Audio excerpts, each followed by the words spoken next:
Kaixo, ongi etorria. Ikusiko dugu poligonoen elementuak nola aurkitzen diren Pitagorasen teorema erabiliz. Eta lehenengo elementua izango da laukizutzeon honen diagonala. Badakizu hemen bi diagonal daudela, bat horrela eta beste horrela. Bi diagonalak berdinak dira, bai. Orduan bat aurkituta bestearen berdina denez, ikusi behar duguna da formula erabiltzeko triangelu bat, angelu zuzena duna.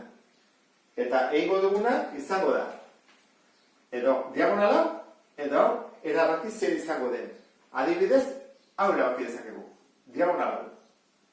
Triangelua atea behar dugu lehenengo. Angelu zuzena duena. Ikusten den bezala, honek 90 gradu ditu, beraz, erabili daiteke formula. Eta jarriko ditugu bi elementu izagutuko ditugunak eta bat falta zaiguna. Orduan, badakigu altura? Bai, 5. Badakigu oina? Bai, 12. Eta hori nola dituko diogu diagonala, beraz, D txiki bat jarriko dut. Eta orduan egingo dudana izango da, izki hauen ordez, beste hauek jarri. Orduan, haren lekuan zen jarriko dut. Hori da, hipotenusa, luzena. Bau da luzena ikusten da, ezta? Bi hauek motzagoak izango dira. Orduan jarriko dut. D berbi, berdin. B da kateto bat, eta C beste bat. Izan daiteke 5 eta 12. Edo, 12 eta 5 berdin du. Dikingo dutela, lehenengo 5. 5 berbi, gehi 12 berbi. Jarri ditut biak. Horrein dudana, D berbi, berdin. 5 bier 5, 25. 12 bier 12, 154. Diagonala berbi, berdin. 25 gehi 154, 169. Horrein, D bakarrik utzi behar dut. Berbirekin dago, berbidura bat. Horrein, karratu hori pasabadut beste aldera aurkako eraiketa jarriz. Zer da honen aurkakoa? Erroketa. Horrein jarriko dut.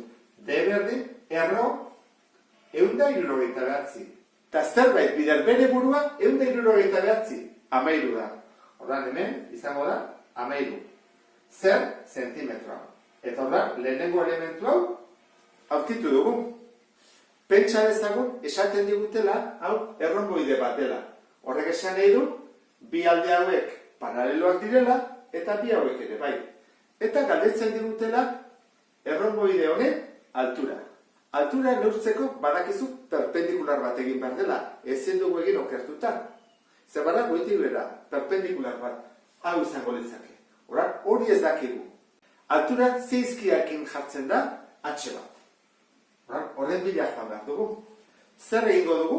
Ateako dugu triangelu angelu zuzen bat. Eta formula honekin bi datu jakingo ditugu eta batez. Horren, ateako du triangelu hau ikusten den bezala. Ze hau, 90 gradukoa da. Guazen datua jartzea. Badakigu zen bade? Bai, 15. Badakigu zen bade? Ez, baina H da.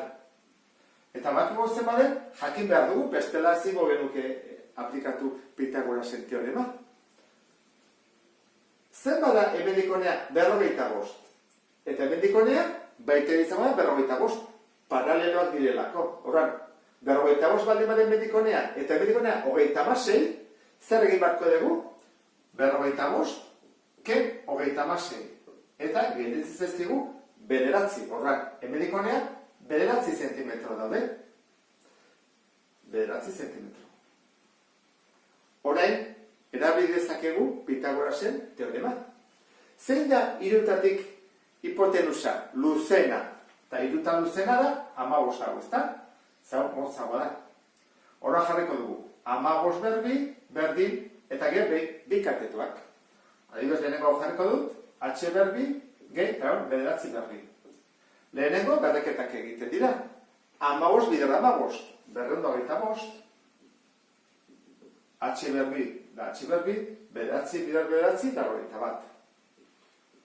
Orain, H bakarrik usteko, 81 beste aldera eramango dut.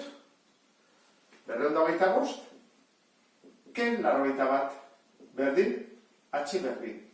Orain egin behar dugu, 225, ken 81. Lau bat, berdin, H berbi. Bakarrik dago altura ez, berbi du, horra pasara dugu aurkako egiten, erroketa.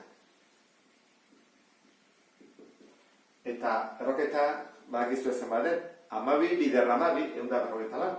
Horran, 12 izango izateke altura. Pentsa dezagun poligono hau erregularra dela. Beraz, 5 aldeak berdinak ditu, eta 5 angeluak ere bai. Eta eskatzen digute bere aldea kalkulatzeko. Aldea dituko diogu L. Eta bi datu ematen dizkigutela. Erradioak 5 zentimetro neurtzen dituela, eta apotenak 4,05. Ontarako kalkulagailu erabili beharko dugu, zer datu hauekin ja zailagoa da eta azkarrak egingo ditugu ariketak. Goazen datu hauek jartzea poligonoan. Erradioa da erpinetik zentroa doan zuzenkia. Orduan, hemendik honea dijoana, hori da erradioa, erre txikiz. Zenbat erradio daude hemen? 5, ezta? Hemendik ateratzen dena, hemendik. Bi jarriko ditut. Hori dira erradioak. Bestetik, apotema zer da? Apotema da zentrotik perpendikularki aldearen erdira doan zuzenkia. Orduan, hemendik aldearen erdira jongako, Hau iti berato. Eta horrein ditzen zailo, A. Hau da apotema, kontuz honekin, ez nastu. Hori da, hipotenusa eta katetuan formula. Orduan, hemendik atako dugu triangelu bat. Angelu zuzena. Badut angelu zuzena? Bai, hau adibidez. Horrela. Hau honeatako dut.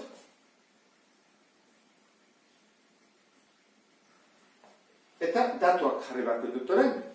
Zenbat da erradioa? 5. Zenbat da apotema?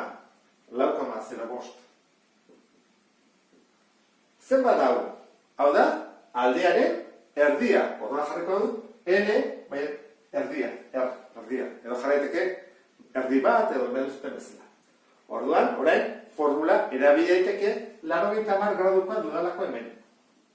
Zen da irutak hipotenusa? Luzena. Eta zen da luzena? 5. Horran egingo dut. 5 berbi, berdin. Kateto bat, hau, aldearen erdia berbi, gehi, hau, 4,05 berbi. Lehenengo zer egin behar ditut, berreketak. 5 bider 5, 25. Berbi, L, berbi, gehi, 4,05 berbi. 4,05 berbi. Ateatzen zen, 16,425. Horra jarriko dut, 16,4. Orain, bakarrik utzi behar dut, berekin dagoena, 16,4 hau beste aldea dihoa. Egin barko dut, 25 kendu 16,4. Eta hori izango da, alde erdiaren karatua. 25 ken 16,4, 8,6, hori da aldearen erdia berbi, eta honen hau bakarrik utzi behar dut. Horrela pasatuko dut beste aldea, erroketa moduan. 8,6. Aldearen erdia. Zer bat hori? Bueno, jarriko dut. 8,6, eta ematen dit 2,83. Eta zebaki pila bat. Gutxi gora bera, Hau aldearen erdia da. Alde osoa jakiteko zer egin behar dut bider bi. Horran, 2,83, bider bi, hori izango da, alde osoa.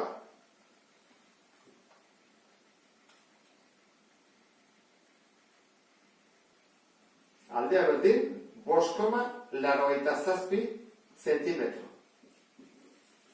Neri eta zeit 5,87, 8,6 erroa gorde dudalako.